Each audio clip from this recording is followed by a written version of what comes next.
Hello, everyone. Welcome back to episode 2 of Introduction to Portfolio. I'm Advik, and I'm from Downingtown East High School in Pennsylvania. And shout out to TSAGlobal for letting me host this. So, now in this video, we're going to talk about the first thing the judges read after the table of contents, the introduction section of the portfolio. So there's three types of introductions, and that kind of goes with the different types of events model that I was going by in the last video. So for data science and analytics and like geospatial and all these research-based events, you're gonna have a formal introduction. So you're gonna be talking about what your problem is and how it relates to the real world. And it's a little bit more formal than engineering design. I'll get into that a little bit later in the video, but you'll see what I mean. Secondly is audio podcasting. It's more so just grading yourself in a reflection. That's what the entire portfolio is.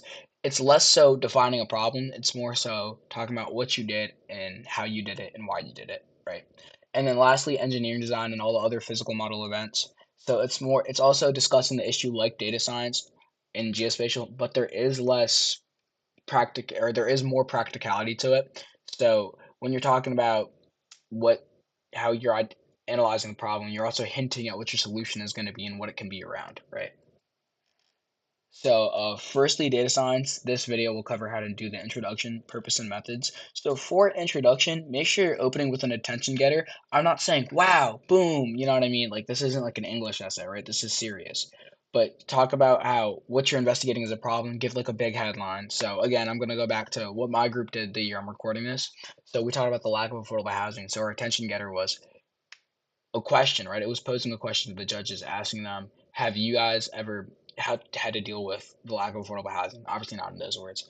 And then after you captivate the judges with whatever you're doing, right? You go into depth about why the issue you're investigating is important and how can it affect them, right? So I'd say ask yourself these three questions when you're writing the introduction. So firstly, ask yourself, how does this issue relate to you and your community? Because judges like to see a personal effect when you're doing something, no matter what, right? So if you talk about how, oh, maybe your uncle grew up in subsidized housing and he couldn't afford to get out of it because of the lack of affordable housing and the reasons behind it in the United States, right? It'll relate your story to what you're talking about, and the judges will sympathize with that, right? And then secondly, why is this a significant issue in the world right now? I mean, for the lack of affordable housing, I feel like I kind of lucked out, or like everyone in data science kind of lucked out on that front. It's a pretty serious issue, and it's very significant, especially everything in the United States right now that's happening. It relates like to that. But waiting for the 2026 theme to come out, I'm not sure what it'll be like. So make sure that your issue will relate to it somehow, right? And then how does this relate to the annual theme? Make sure that you somewhat talk about it because the judges also are going to be looking to see how does this fit in the actual theme because they'll be forming a picture in their head thinking of, oh, this is what the documentation portfolio should look like. And you want to make sure that whatever your documentation portfolio is, it fits into that picture. So next is the you should touch on your methodology and introduction section, right? So and then talk about the consequences if the issue isn't resolved as soon as possible. So talk about what could happen in the future if X, Y, and Z just doesn't happen, right? Especially with like affordable housing, half of the U.S. could be projected to go homeless by 2060 if nothing's changed, right? And then obviously make sure your introduction is in a sense that so it's chronologically ordered, so you're not just jumping from saying that the lack of affordable housing can cause this and that to something completely unrelated, right? You want to make sure that it makes sense and the judges will understand it on their first read. So moving on to purpose, your purpose should also relate to your introduction. It should talk about what you're doing and why. So this is where the personal effects can kind of get put into play because when you're talking about why you're doing this, you also want to go into why am I actually doing this? You don't want to just write it for the judges, you're writing it for you too. And then methodology, that's pretty straightforward. It's just what you did and how you did it. So, for example, for data science, right, we collected data sets from governmental areas, and then we also created algorithms on Python. That's our methodology.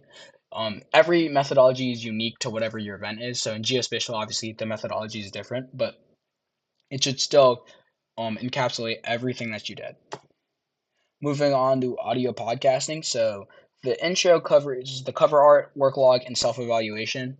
So the cover art is actually worth 20 points out of the 50 points in the documentation portfolio, which is worth a lot. But, still make sure that it looks good, make sure that it's modern, it's sleek. You're not judged on how, mind-boggling the cover is, but just make sure it fits your theme. So if you're talking about like a political podcast, I mean, risky, maybe put a picture of Capitol Hill in the bottom, in the back, right? Don't just have random images just to have them, right? So next, make sure you have good work logs and you're recording them as you go because they are a part of your overall score, like I showed you in the rubric video just before now.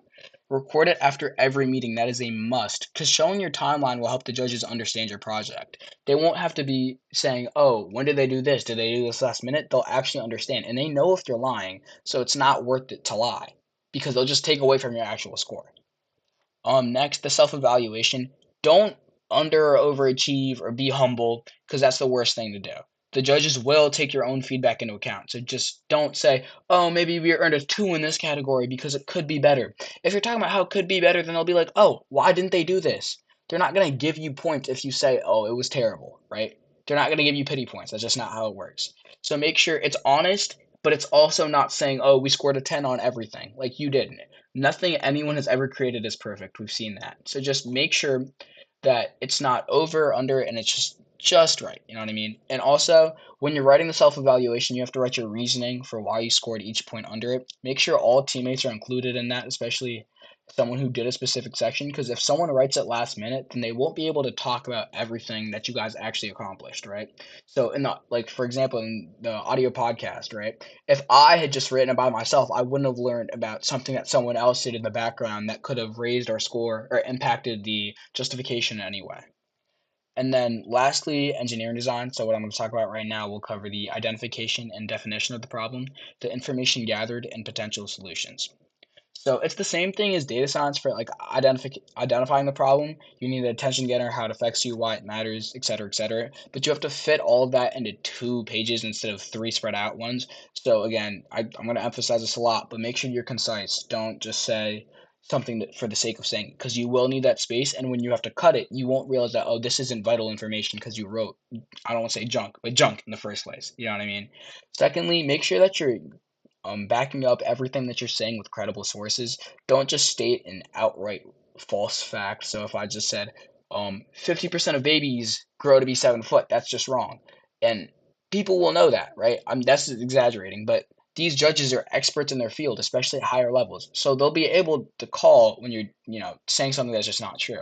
So back up all your information with studies, especially studies done by prestigious or not prestigious, but just universities and public research journals in general, because they know what they're talking about, and the judges they know what they're talking about.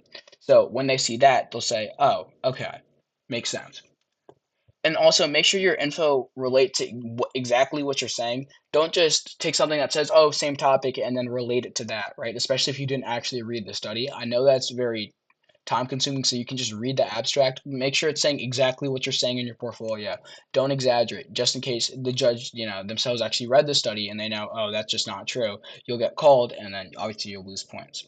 So, lastly, when we're going into potential solutions, make sure that you think out every solution you make and don't, take from someone else. Even if you think you know what you want to do from the start, you might not. Because especially like if you cat out all the solutions and you realize, oh, this one might be a better fit for the challenge. We just didn't think of it beforehand.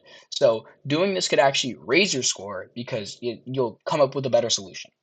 And at higher levels, like states that are competitive, like PA, Texas, Florida, Georgia, and like nationals as well, cat out all of your possible solutions. It just shows that judges that you took the time to do so. Thank you everyone for taking the time to watch this video. Shout out to TSA Global for letting me publish this on their platforms and comment if you have any questions. Have a nice night, everyone.